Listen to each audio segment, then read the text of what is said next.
Labai džiaugiamės, puikiai iškovota pergalė, dviejų lygių komandų susitikimas, kuriuose, kai reikėjo, pastovėjom, kai reikėjo, pakentėjom, reikiamų momentų, reikiamų laikų, įmušėm įvartį ir tuo labai džiaugiamės. Ar yra kažkas kitaip, kai žaidžiama prieš Žalgirį, Žalgiris prieš Žalgirį, negu prieš kitą varžovą?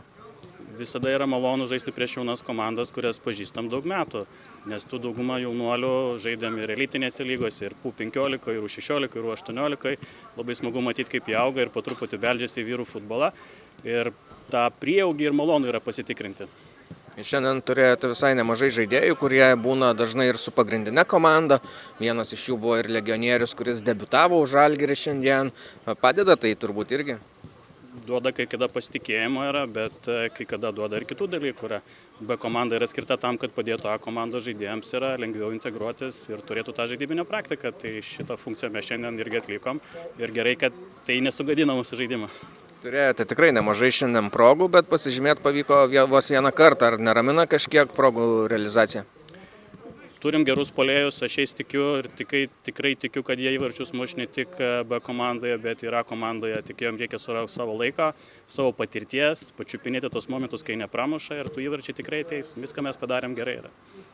Neįprasta pakankamai yra, kad dublerinė komanda tiek aukštai šiandien pavyko jums į 6. vietą jau pakilti, turbūt tą esamą dabar sezono stadiją gerai vertinat.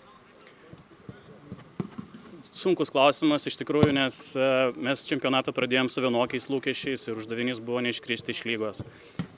Po 5. ir 6. turo sparnai pradėjo augti, pradėjom iškovoti pergalės, pajutom, kad nesam tie nurašyti ar kaip čia ne favoritai yra, bet kai prisiklijavom etiketę, kad dažniausiai galim laimėti prieš varžovus, pradėjom pralošinėti.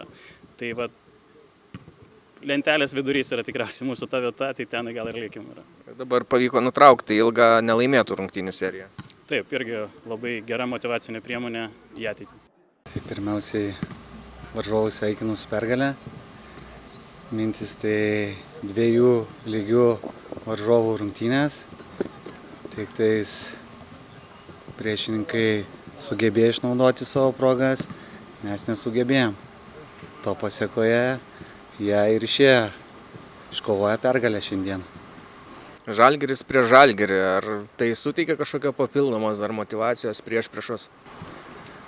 Tai aš manau visą laiką šitose rungtynėse suteikia žaidėjams motyvacijos, visada jie žaidžia su dviguba energija, visada nori įrodyti, kuris Žalgiris, Kauno ar Vilniaus geresnis, tai manau, kad visada tikrai.